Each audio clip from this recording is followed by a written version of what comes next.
Avec vous sur Sud Radio pour débattre et commenter l'actualité avec aujourd'hui Judith Weintraub. Bonjour Judith, grand reporter au Figaro Magazine. Bonjour Valérie. Georges Kuzmanovic, président de République Souveraine. Jacques Miard, maire LR de Maison Lafitte. Bonjour.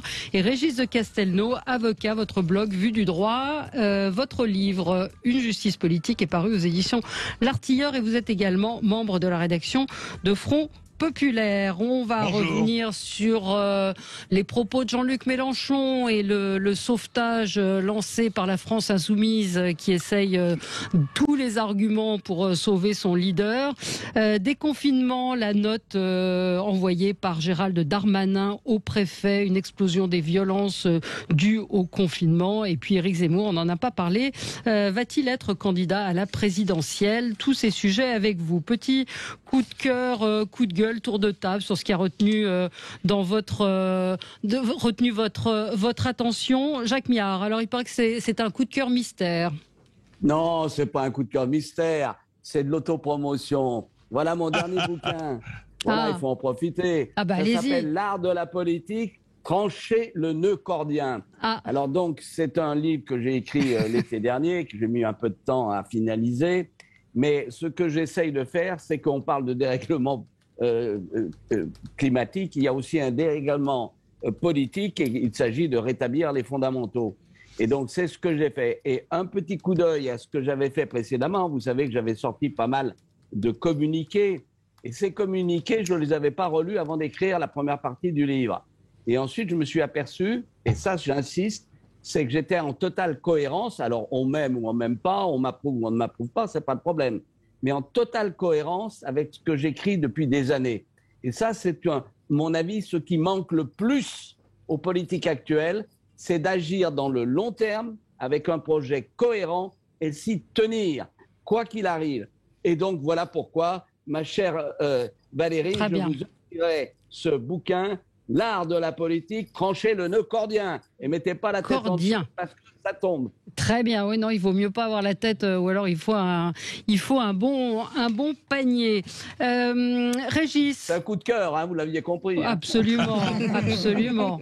D'autopromotion. Et c'est paru chez qui ? C'est chez l'Harmattan qui le font régulièrement.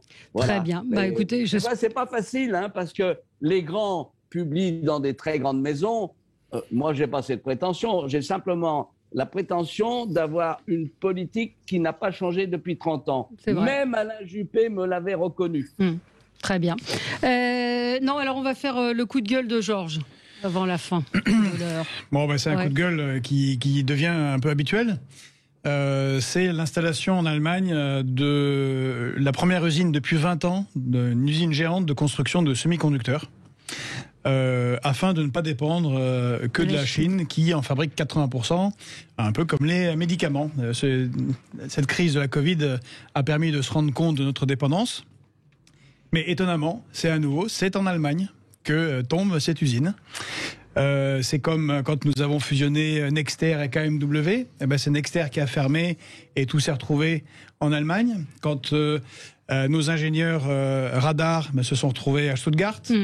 Airbus, EADS et après Airbus à Berlin.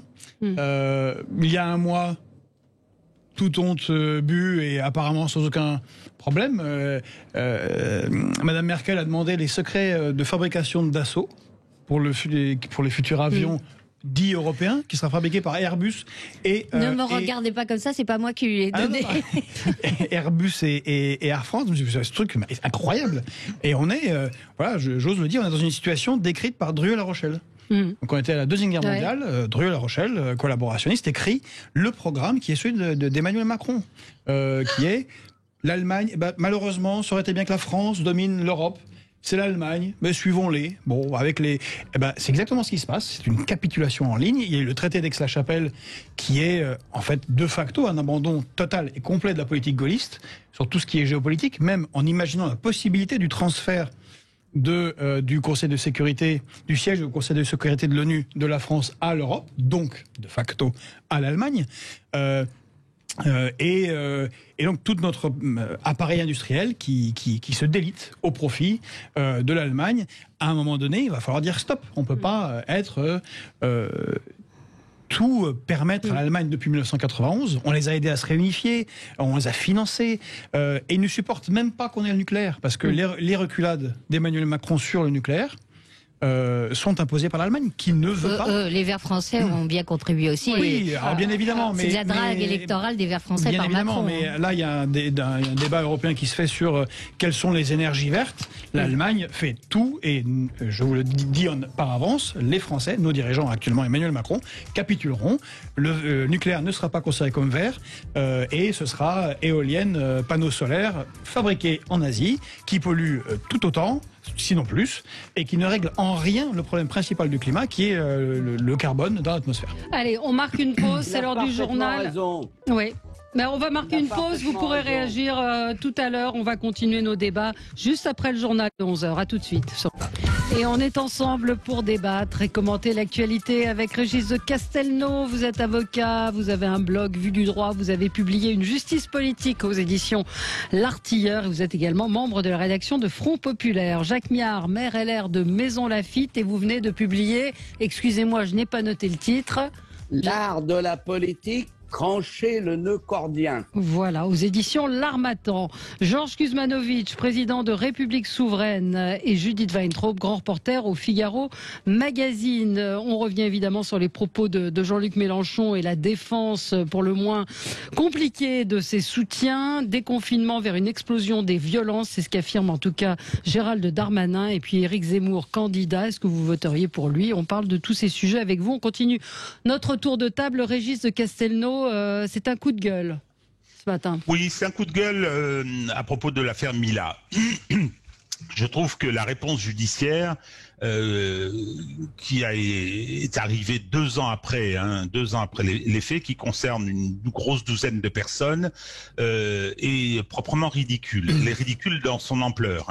Il y a eu des centaines de milliers de messages, il y a eu des milliers d'intervenants, et on a fait une espèce de blot avec, on a trouvé un catholique là-dedans, de gens qui avaient commis un certain nombre d'infractions, qui étaient ces messages, ces menaces de mort, ces injures, etc. Et aujourd'hui, on a l'impression que l'État s'en tire de cette façon. Je trouve ça complètement scandaleux lorsqu'on voit la violence dont a été victime la pauvre Mila. Il y a une interview dans le Monde. Elle a fait l'objet d'une mort sociale. Elle est toujours sous menace. Ça continue. Et il n'y a pas de réponse répressive à la hauteur de ça. Et on se contente, on fait une petite mise en scène. Je signale que les gens se sont tous présentés en prévenu libre. Les 12 ou 13 qui sont poursuivis. Juan Branco est venu faire son numéro. Il n'a pas tort lorsqu'il dit que c'est une mise en scène de l'État qui essaye de se dédouaner. Moi, je trouve que la réponse judiciaire et pénale, et là je mets en cause le parquet, cette réponse judiciaire et pénale est inadmissible. Savoir qui fait quoi, il n'y a pas d'anonymat sur les réseaux, ça n'est pas vrai. On a les adresses IP, on sait très bien qui fait quoi. Il était tout à fait possible, d'ailleurs, il aurait dû y avoir des ripostes immédiates, il aurait dû y avoir des comparutions immédiates, on aurait dit juguler. Je rappelle quand même qu'elle a été déscolarisée parce que son lycée, j'avais vu des reportages, ont approuvé ce que l'on disait. Aucune mesure n'a été prise à ce sujet par l'éducation nationale. Enfin, écoutez, il y a un problème. Moi, je suis excessif, mais j'aurais fait fermer ce lycée. C'est inadmissible qu'on ait pris le parti des insulteurs. Et je rappelle également une chose que je trouve difficilement acceptable, c'est qu'on entend en permanence, oui, mais ses propos sur l'islam étaient excessifs, etc., etc. Je rappelle qu'elle a d'abord été agressée. Elle a été agressée par des gens qui voulaient son 06, par des gros porcs. Alors on nous parle beaucoup de MeToo, mais elle n'a pas droit à MeToo, elle. Donc et elle a réagi, peut-être surréagi, encore que, mais ça on oublie de le rappeler. On dit elle a blasphémé. Le problème n'est pas celui du droit au blasphème. Je rappelle quand même les propos d'un certain nombre d'intervenants, de Fabien Roussel du Parti communiste, à l'époque, changer son discours. Je trouve que la réponse de la société française et de ses autorités, je pense en particulier au parquet, est totalement anormal par rapport à l'ampleur de cette agression et la violence que cette petite a subie. Oui, elle est à nouveau victime de piratage. Son compte a été piraté. Elle est à nouveau victime de cyberharcèlement. Judith Weintraub voulait. Oui, Régis l'a mentionné en passant, mais c'est vrai que la réponse de Nicole Belloubet, à l'époque garde des Sceaux, et disant que oui, c'était Mila qui avait attenté à la liberté de penser, était un scandale absolu. Elle aurait dû être démissionnée à l'époque. Alors après, et on devrait arrêter, excusez-moi Judith, on devrait arrêter d'inviter Madame Ségolène Royal sur les plateaux, qui a dit exactement la même chose. Dans des termes un peu, elle n'a pas dit c'est la loi, hein, contrairement à Belloubet dont c'est le travail. Non, mais elle a fait partie des insulteurs d'une certaine façon. Oui, mais elle n'a pas dit c'est la loi. Belloubet avait dit c'est la loi. Pour revenir sur ce que vous avez dit, évidemment que la réponse n'est pas à la hauteur. Je ne crois pas que ce soit du fait de la volonté de l'État ou de l'absence de volonté de l'État. Pour en avoir été victime moi-même, j'ai découvert que quand vous êtes menacé de mort sur les réseaux sociaux et tout particulièrement sur Twitter, qui n'a pas du tout la même attitude que Facebook en l'espèce, il y a un problème pour découvrir l'identité de vos agresseurs, tout simplement parce que Twitter ne répond pas aux réquisitions de la police. Non, voilà. Et il n'y a aucun moyen de les y obliger. Donc, si, on pourrait faire une loi, hein, c'est simple. Ce gouvernement fait énormément de lois. Il faudrait aussi que Twitter change, je l'ai appris dans une émission de débat, change sa manière aussi d'enregistrer ses adhérents. Alors on va nous dire attention, liberté. La technologie existe. C'est vraiment une nanoseconde. Non, mais si vous prenez un téléphone jetable, il ne vous faut qu'une adresse de téléphone. Oui, là, on tombe sur du très fort. Hein.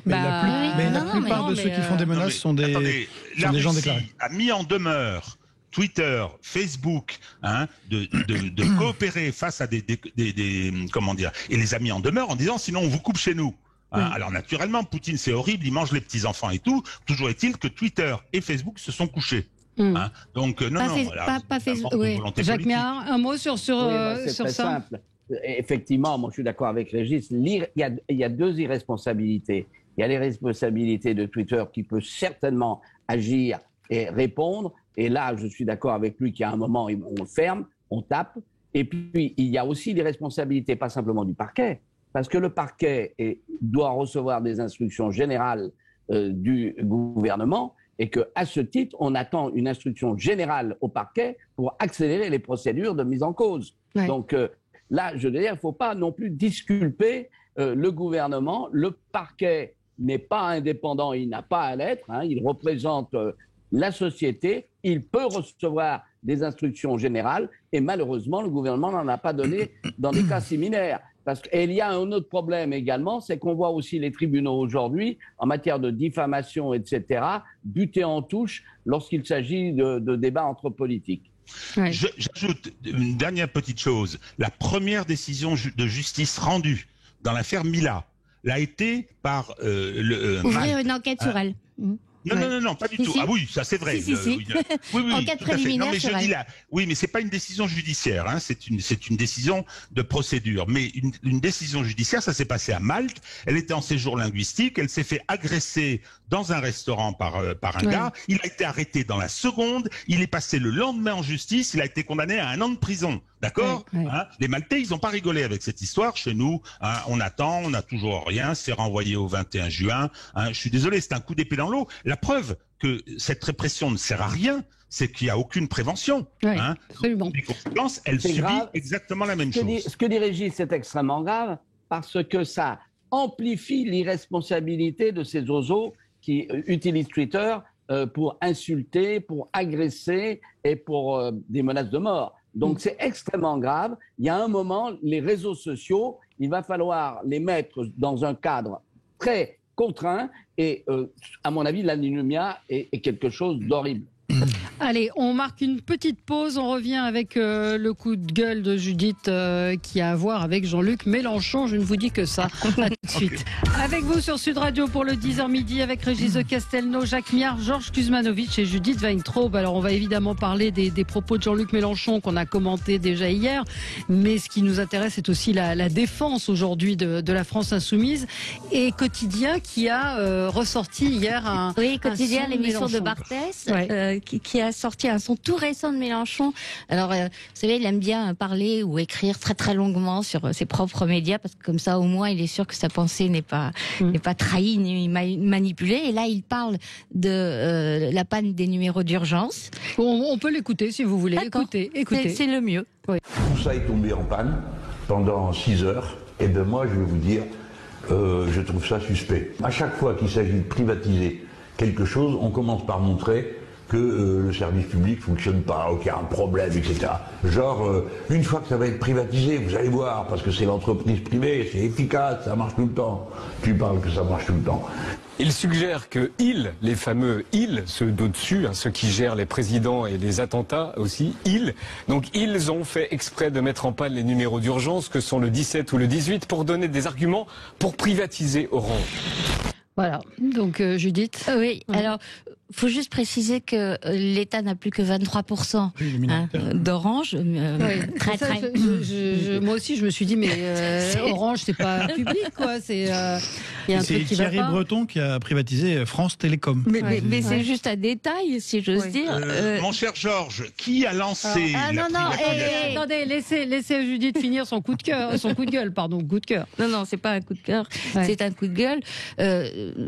On parle de dérapage de Jean-Luc Mélenchon à propos des attentats qui auraient été organisés par le système, l'oligarchie.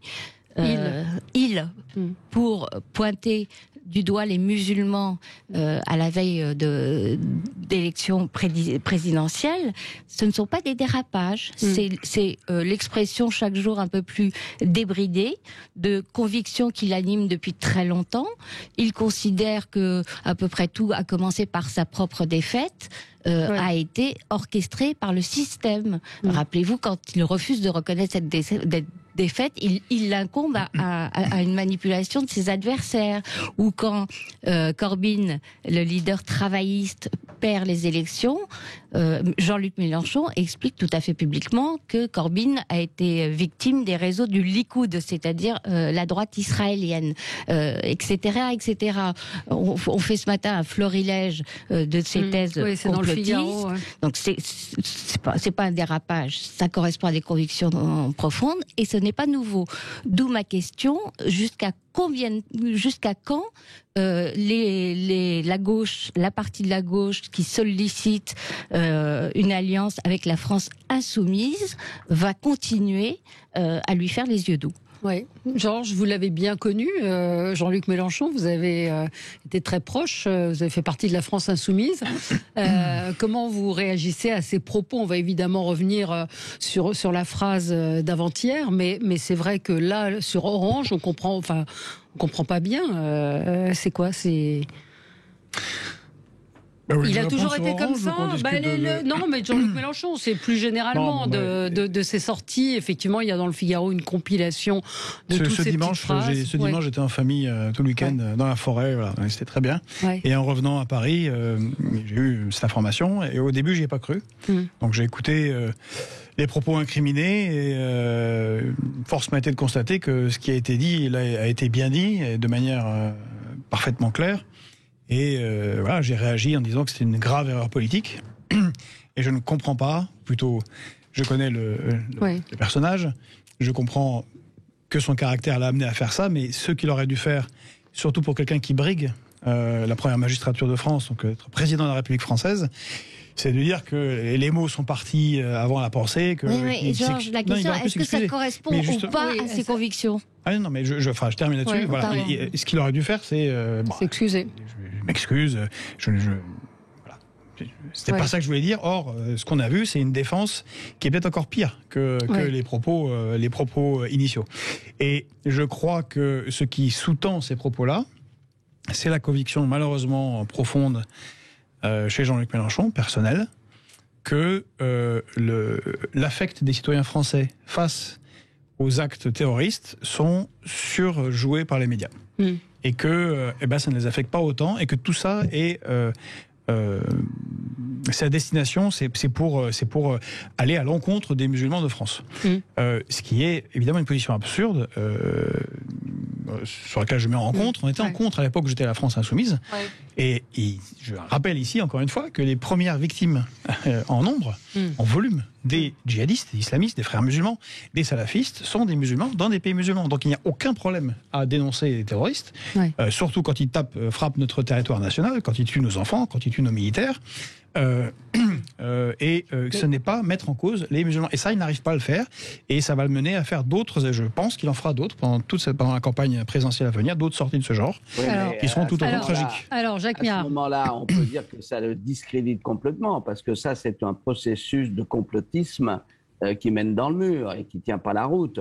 Des manipulations sur la scène internationale, j'en connais. J'ai même écrit un livre à ce propos. Et vous pouvez voir du côté des Américains, du côté des Russes, ça existe partout. Mais des choses aussi grossières que ce que vient de dire Mélenchon, je dirais, ça le tue pour toujours. On ne peut pas faire confiance à un homme, quelles que soient ses options politiques par ailleurs. On ne peut pas faire confiance à un homme politique de cette taille qui tient des propos pareils. Je crois qu'il est, là, il est complètement atteint en plein vol. Moi, je voudrais sans faire de la pub, je voudrais revenir un petit peu sur ce qui s'est passé en 2017. En 2017, effectivement, Jean-Luc Mélenchon a fait une très belle campagne. Il était sur une orientation très républicaine et il a eu un score assez surprenant d'ailleurs. Il était près de 20%. Malheureusement, et je pense que Georges ne me contredira pas puisque c'est à l'origine de son départ, il y a eu un virage politique important, et c'est-à-dire qu'il a abandonné cette orientation qu'il avait amenée aux portes du deuxième tour. Et donc depuis, j'ai l'impression qu'il y a une espèce de dérive, y compris peut-être psychologique. Parce que qu'est-ce qui me frappe dans les deux histoires, l'interview à France Inter et la sortie sur Orange? C'est qu'il a un problème de rapport au réel. Quand il nous raconte ce qu'il nous dit sur Mera, etc., au-delà du caractère inadmissible des formules, il y a quand même le problème, c'est que ça n'est pas vrai. Ça n'est pas vrai. L'utilisation qui a été faite de Mera, c'est effectivement, fallait voir le massacre et le traumatisme que c'était. Quand il revient sur Papivoise, en laissant entendre que la défaite de Jospin serait due au fait que cette avait été montée en épingle. Ça n'est pas vrai. Jospin a perdu politiquement. Il était à 23% au premier tour en 95, il s'est retrouvé à 15% à cause de sa politique, à cause d'un certain nombre de choses. C'est pas Papivoise qui l'a fait battre, enfin voyons. Et donc, concernant Orange, c'est un peu pareil, c'est-à-dire que il vient nous dire que ce serait un sabotage délibéré visant à disqualifier le service public.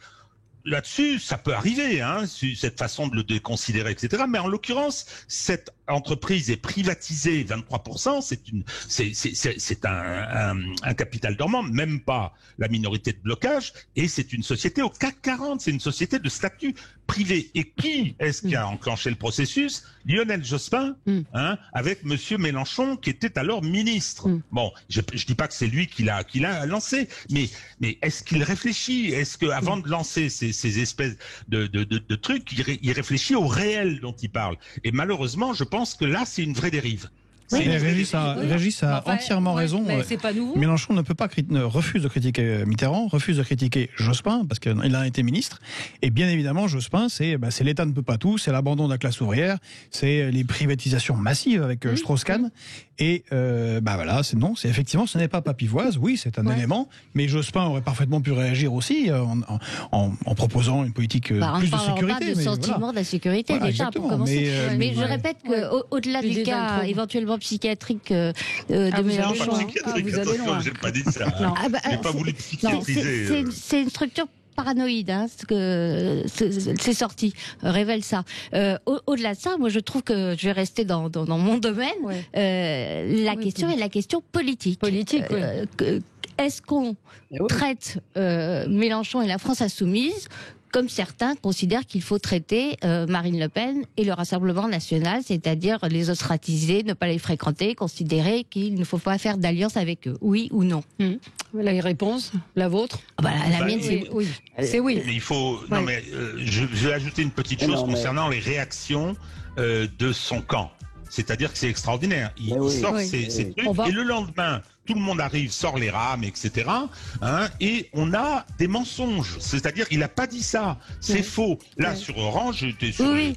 Il a juste répété un article du Figaro. En plus, il a voulu, sur Orange, il a voulu critiquer la volonté de privatisation des numéros d'urgence. Pas du tout. Il suffit...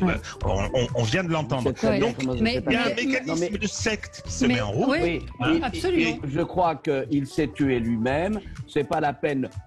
je crois que les Français ne sont pas des imbéciles, et quand ils entendent cela, parce que c'est largement diffusé sur les médias, ils se font un jugement par eux-mêmes, et il est mort en plein vol.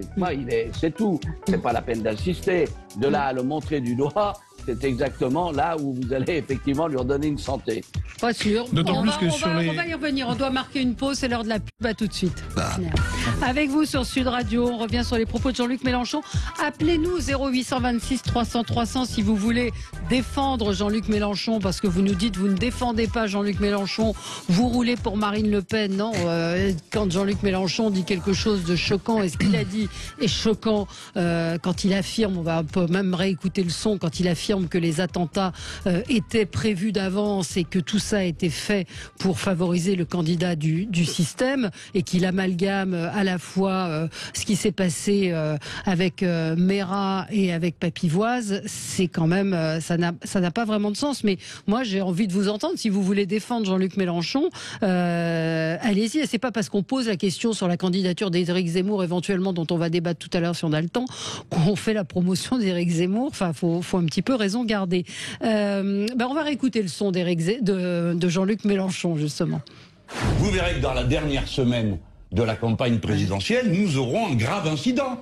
Alors ça a été un meurtre, ça a été Mera en 2012, ça a été l'attentat la dernière semaine sur les Champs-Élysées. Vous vous rappelez de tout ça? C'était la dernière semaine. Avant, on avait eu Papivoise, dont plus personne n'a jamais entendu parler après. Donc, tout ça, c'est écrit d'avance. Nous aurons le petit personnage sorti du chapeau, nous aurons l'événement gravissime qui va une fois de plus permettre de montrer du doigt les musulmans et d'inventer une guerre civile. Voilà, c'est bateau tout ça. Alors, Georges, je voulais revenir sur les réponses, parce que c'est vrai qu'aujourd'hui, toute la France insoumise est derrière Jean-Luc Mélenchon, à essayer de justifier en trouvant des arguments divers et variés pour justifier ses propos. Non, mais c'est injustifiable. De toute façon, on l'entend encore une fois clairement. Il y a la confusion entre des attentats terroristes qui frappent notre pays régulièrement, et pas seulement au moment des élections. Des fois, ça tombe sur les élections, et une confusion avec des faits divers, comme ce pauvre monsieur Voise qui avait été tabassé. Je rappelle, on peut rappeler à Jean-Luc Mélenchon que les attentats du 13 novembre 2015, qui étaient les plus graves en France, au Bataclan, je ne me souviens pas de quelle élection était concernée par cet attentat. L'autre plus grave qui a suivi, c'est celui du 14 juillet 2016, à Nice. Pas d'élection. Bon, par contre, une attaque sur un symbole national le jour de la fête nationale. Et c'est un refus de voir qu'il y a malheureusement énormément et trop d'attentats terroristes islamistes en France. Mot qu'il a beaucoup de mal à prononcer. Oui, il ne prononce pas. Voilà. Et peut-être, c'est pas une défense, mais une explication qui renvoie à sa jeunesse quand il était militant trotskiste. À l'époque, il y avait les années de plomb en Italie. Et effectivement, il y a eu une période où certains des attentats menés en Italie étaient non pas organisés par la Brigade Rouge, mais par Aloche P2, et c'était un imbroglio politique mafieux très compliqué, dont l'Italie a mis énormément de temps à sortir. Et il a l'air de projeter cette réalité italienne des années 70.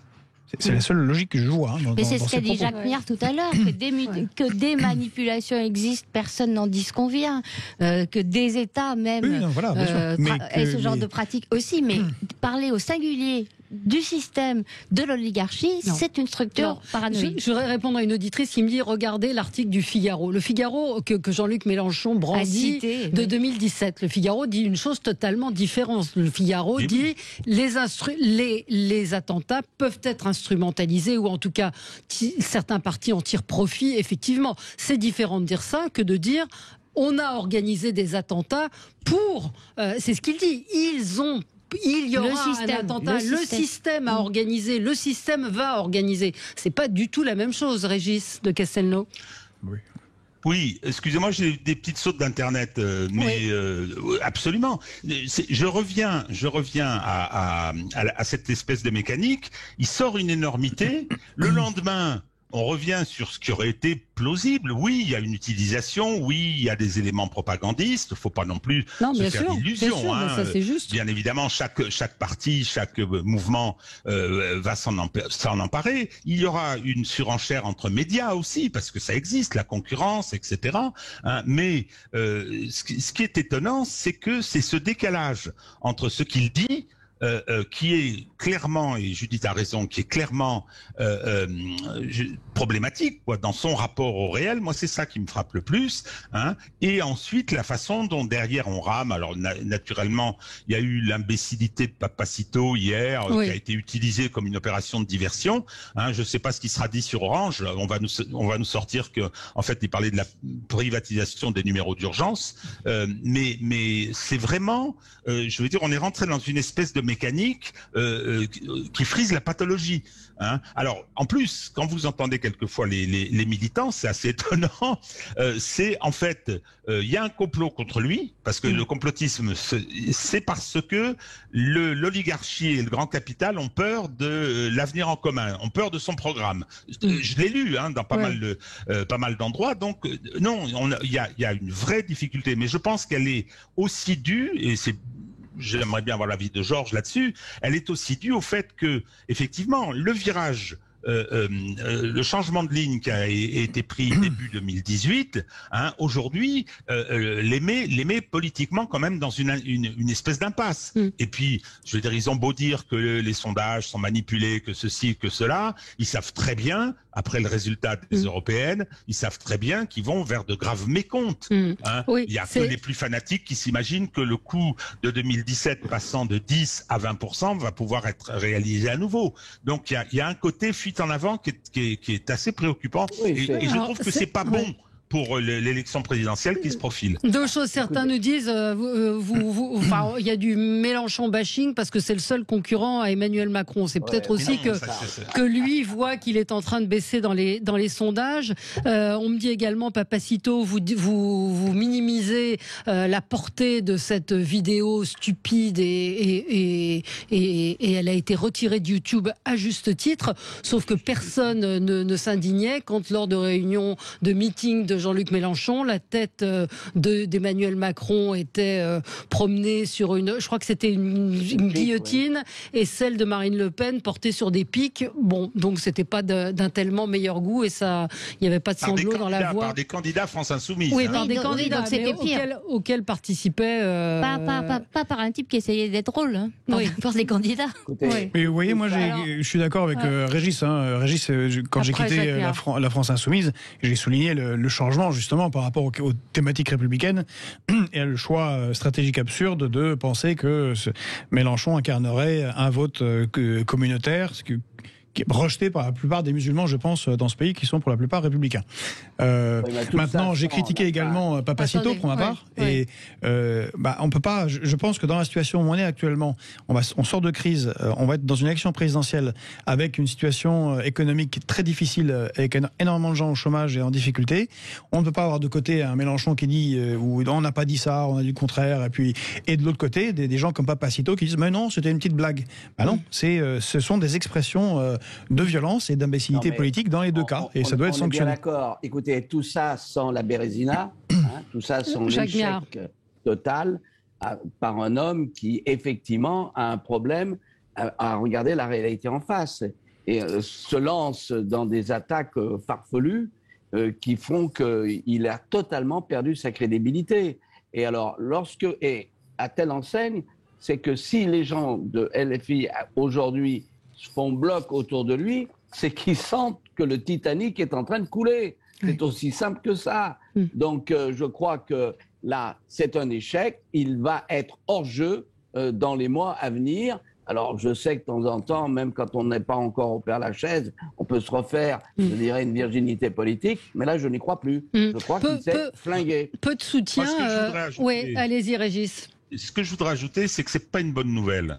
Bon, je l'assume très bien. Hein, je vais dire presque, je le revendique. J'ai voté pour lui en 2012. Il s'agissait pas de voter pour le faux candidat de gauche qui était François Hollande. Et j'ai voté pour lui en 2017 après cette très belle campagne républicaine. Et je suis d'autant plus, je veux dire, content de l'avoir fait que Georges l'accompagnait à ce moment-là. Hein. Mais aujourd'hui, la disparition d'un homme politique d'une certaine envergure, quand même, d'un vrai tribun, qui est quelqu'un qui est capable, qui a dit des choses importantes et intéressantes, c'est pas une très bonne nouvelle dans le foutoir politique auquel nous sommes confrontés dans la perspective de 2022. À qui la faute ? Je trouve ça désolant. Ah, c'est de sa faute, d'accord, mais je trouve ça désolant, y compris cette crispation avec ce fanatisme, quoi. Ah, c'est parce qu'on est les meilleurs, on est les seuls opposants à Macron qu'on nous attaque. Mais c'est pas vrai. Enfin, voyons, on réfléchit 5 minutes. La gauche a assez peu réagi. Hein. Vous le faisiez remarquer, Judith. On a cherché les tweets d'Olivier Faure, des tweets d'Olivier Faure. Olivier Faure, il a fait un tweet pour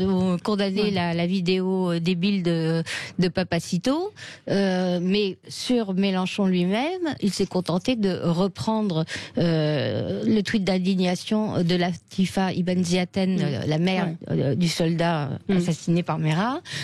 Point final. Mais je crois que ça, il ne l'avait pas prévu, Jean-Luc Mélenchon, la réaction des familles des victimes. Et là, oui, il a pas emmerdé parce qu'il peut pas dire c'est le printemps républicain, comme l'a dit Katnas ce matin chez Sonia Mabrouk.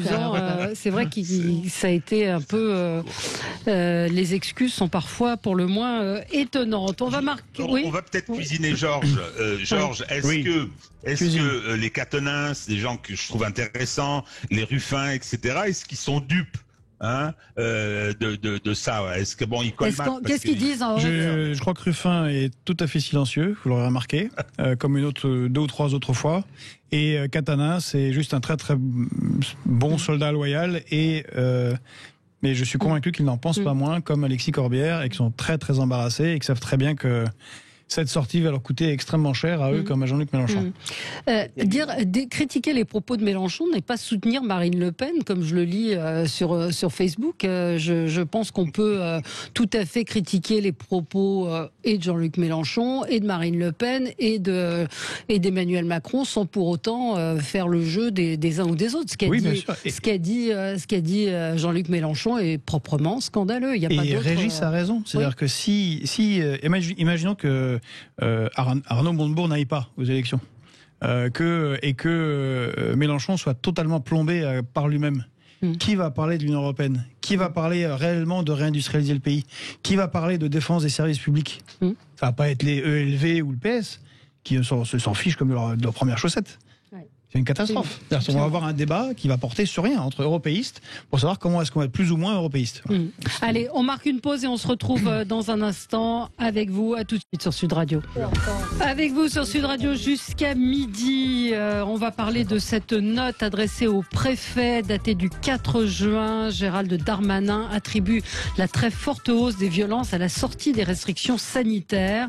C'est vrai que le nombre d'interventions du GIGN et du RAID sur les 5 premiers mois de l'année a explosé, plus 137% par rapport à l'année dernière. Il insiste sur le fait qu'il fallait trouver des solutions de traitement. Le ministre de l'Intérieur demande au préfet de lui faire parvenir cet état des lieux pour le 9 juin, donc c'est demain. Il évoque donc les conséquences de la crise sanitaire. Est-ce que vous partagez cet avis? Est-ce que la France est en train de vivre un syndrome post-confinement? Les fous se déconfinent et décompensent, ou est-ce que c'est un phénomène qui est là, endémique, et qui est inhérent à notre société? Georges, que les fous. Jacques Miard. Allez, Jacques. Voilà, oui, Jacques. alors, vous êtes maire, donc ça s'est passé comment à Maison Lafitte? Oui, alors qu'il y ait eu un ras-le-bol avec le confinement, c'est évident. Et qu'il était urgent vous savez, c'était une cocotte minute, la France était une cocotte minute, il faut des soupapes, et il n'y a pas eu ces soupapes suffisantes pour lâcher un peu cette pression qui est à la fois une pression psychologique, et ça on le constate toujours avec des gens qui dépriment, et ça c'est extrêmement grave. Simplement, ce brave ministre de l'Intérieur Darmanin, oublie un peu trop ce que l'un de ses prédécesseurs disait en dénonçant, lorsqu'il a démissionné, je dirais, les tensions dans les banlieues et autres. Bon, mais il est exact qu'aujourd'hui, on a une violence, je dirais, franchisée et qu'il y a parfois des règlements de compte. J'en ai eu un hier sur ma ville où deux gamins ont une altercation pour une histoire de voiture et à ce moment-là, c'est la bagarre quasi généralisée. Donc, il est évident qu'il y a aujourd'hui un ras-le-bol des Français et qu'il y a une sorte de volonté d'en venir aux mains parce que ça explose. Bon, cela étant, il ne faut pas se tromper. Quand le ministre adresse une note au préfet, les préfets, depuis des mois et des mois, font remonter des tensions et des incidents qui sont extrêmement graves dans certains cas. Et on a des citoyens qui, par exemple, utilisent eux-mêmes des mortiers pour régler les comptes contre les dealers. Donc, il faut regarder ça. Et ça, c'est une suite qui dure. Et ça ne se reprend pas par demander au préfet ce qu'on va faire, etc. Il se fout un peu de la gueule du monde. Oui. Non, mais Oui, Jacques Miard a raison, mais il y a la question des fous. Et les fous, c'est endémique. On est fous. Et là, je souhaite rappeler que de la même manière que les urgentistes et les soignants, avant la crise de la Covid, ça fait longtemps, hein. L'hôpital psychiatrique se plaignait, faisait grève. Des infirmiers, des infirmières, des médecins se sont suicidés, ont arrêté ce travail parce que les conditions étaient déjà difficiles avant. Or, on sait très bien, ça a été dit de nombreuses fois, y compris avec nos jeunes. On a tous des ados, certains, dans nos entourages, on sait que certains sont tombés dans de graves dépressions, d'autres étaient un peu le vague à l'âme. Mais là, à Paris, à Sainte-Anne, ça a été l'explosion. En consultation, même de des jeunes, enfants. pas fous, les enfants, mais pas fous, juste qui en peuvent plus, qui vont suicidaires, qui vont décompenser. Mais on a dans ce pays, avant la crise de la Covid, tout un tas de fous qui se baladent dans la nature parce qu'on n'a pas, l'État ne met pas les moyens pour l'hôpital psychiatrique afin de mener sa mission. Georges, n'oublie pas que les médecins, avec les achats qu'on fait hospitaliser des gens, ils les remettent dans la nature le lendemain, non pas parce qu'il n'y a pas de place, mais parce qu'ils estiment eux-mêmes que ce n'est pas leur place dans les hôpitaux psychiatriques. Oui, il y a des cas, mais... Les médecins ont conduit véritablement une sorte de politique qui est, par certains côtés, aveugle. Je le dis comme je le pense. Et l'intervention, par exemple, du juge constitutionnel pour laisser quelqu'un dans un hôpital psychiatrique a rendu les procédures extrêmement lourdes. Ouais. Voilà. Et puis il y a une chose c'est les mouvements sociaux qui vont soit les réactions individuelles, c'est-à-dire que on aura vraiment 2 millions de chômeurs en plus. En réalité, en 2022, on a 2 millions de personnes qui sont en demande d'aide alimentaire. On a plus de 10 millions de pauvres. Tout ça ne peut que produire des tensions sociales qui ne sont pas de la folie, là pour le coup, mais qui seront réglées comme elles seront réglées. La dernière fois, les gilets jaunes, ça a été réglé un peu à la matraque, et je pense que malheureusement, on aura plus à la matraque et à l'argent public. Aussi. Pas trop, surtout la matraque. D'abord, il a arrosé. Régis, cette note qui fuite opportunément, on va dire, vous en pensez quoi ? Alors, je partage les analyses que je viens d'entendre. Sur le traumatisme lié à la pandémie, son caractère très anxiogène, les mesures restrictives de liberté, bien évidemment. Si on fait des comparaisons, je voyais au moment du 6 juin, ceux-là ils se plaignaient pas, les gars dans les barges et tout. Et puis maintenant aujourd'hui, ce qu'on appelle les ouin-ouin. Oui, je suis d'accord, mais il n'empêche quand même qu'il y a eu quelque chose de fort et de violent qui a été imposé à cette société, qui était déjà bien déséquilibrée et qui fait qu'aujourd'hui la situation est quand même très très préoccupante parce que se sont multipliés des problèmes non résolus, mais parce que non traités. Alors, je voudrais en ajouter un des facteurs. Je pense que monsieur Emmanuel Macron est allé faire le kéké dans les régions. Il viole la loi française, je l'ai déjà dit ici, concernant le financement des campagnes, en allant apporter directement et indirectement son soutien à ces listes LREM au départemental et au régional. Toujours est-il que, je veux dire, comment voulez-vous qu'on puisse avoir le sentiment que ce pays est tenu, qu'il y a quelqu'un à la barre, je veux dire, les coups de menton de Darmanin, les annonces comme ça sur les notes au préfet, tout ça, c'est vraiment... Totalement. C'est même pas de la propagande, c'est de la communication la plus basique et la plus bête. Donc aujourd'hui, le déficit de confiance et une confiance construite, c'est-à-dire les autorités de ce pays tiennent la boutique, c'est totalement impensable. Donc aujourd'hui, je crois qu'effectivement la situation est assez préoccupante et Georges a raison sur les conséquences en pleine campagne présidentielle, la mère de toutes les batailles l'année prochaine, dans une situation économique très dégradée, une situation sociale, une situation communautaire très dégradée. Je pense qu'on va vers des jours très très difficiles et je vois pas que M. Darmanin, en faisant des circulaires à ses préfets, ce qu'on sait en revanche, si on fouille un peu, c'est que les préfets, c'est eux qui font remonter les choses en disant depuis fort longtemps, en disant ça va pas, ça peut pas durer comme ça. Et la seule réponse qu'ils ont, c'est on va supprimer le corps préfectoral après avoir supprimé l'ENA. C'est-à-dire qu'on fait de l'agitation comme ça et un réformisme bidon. Non, je pense qu'on a un vrai problème de direction de ce pays. Quelle solution? C'est surtout quelle solution? On l'a un peu évoqué hier, c'est-à-dire qu'on voit que, je le répète, à Sarcelles, on interdit de poursuivre les rodéos, que en banlieue parisienne, il y a des affrontements à tir de mortier et que la police est complètement dépassée. Donc, on parle de violence. Mais vous oubliez les états généraux de la justice et le Beauvau de la police. Ça me déçoit beaucoup de vous. Ça me déçoit beaucoup. Oui, Jacques? Oui, je dis les états généraux précèdent la révolution. C'est aberrant de proposer des états généraux alors qu'on sait ce qu'il faut faire en matière de justice. C'est une question de moyens, c'est une question effectivement d'instruction donnée d'en haut au procureur de poursuivre. Et on nous propose des états généraux. N'ayez crainte, ça va se terminer par la révolution. Oui, mais je plaisantais à moitié. Moi, c'est ça qui me choque le plus, ce sont les réponses dilatoires. Mais les réponses, là, sur les violences intrafamiliales, parce que c'est une autre forme de violence. C'est un problème. Oui, mais comment on le résout, ce problème? On le résout par des alertes suffisantes. On le résout par un système qui fait remonter immédiatement ça au procureur et qui soit informatisé rapidement. Mais vous savez, moi j'ai eu malheureusement une femme qui a été assassinée chez moi, en Maison Lafitte. On n'avait rien, aucune alerte, rien du tout. Et le gars qui a tué sa femme, il l'a tué en disant « Je fais ça parce que je voulais retrouver Dieu ». Qu'est-ce que vous voulez dire? Oui, mais là, c'était un fou lié. C'est un fou. Moi, il y a une chose concernant les féminicides. Moi, je fais mien ce terme parce que le fait du meurtre par conjoint est une infraction spécifique qui met en cause des mécanismes particuliers. Il y a la protection. C'est pas seulement parce que effectivement les plaintes remonteront, etc. Il faut que les femmes aient des endroits où elles puissent se mettre à l'abri. Les hommes, Régis, les hommes, pas les femmes, les hommes de leur les hommes et heureusement oui.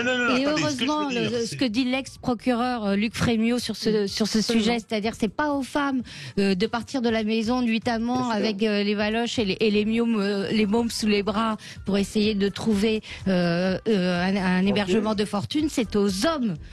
Oui, mais attendez, et heureusement, Schiappa l'a écouté. Il faut les faire sortir. Moi, je suis désolé qu'elles puissent aller se mettre à l'abri. Moi, dans ma carrière professionnelle, j'en ai vu beaucoup, des cas comme celui-là. Il faut les protéger en amont par la répression, etc. Mais il faut les protéger en leur permettant de se séparer de ces prédateurs, quitte à partir de chez elles, avec les enfants, etc. Et mettre en place... Là aussi, il y a un formidable problème matériel. On a débordé, ce sera beaucoup plus facile de mettre les femmes à l'abri que d'obliger les hommes à partir. Merci je pense pas. Merci à tous les quatre. On aura l'occasion, je pense, d'en reparler. Merci à vous.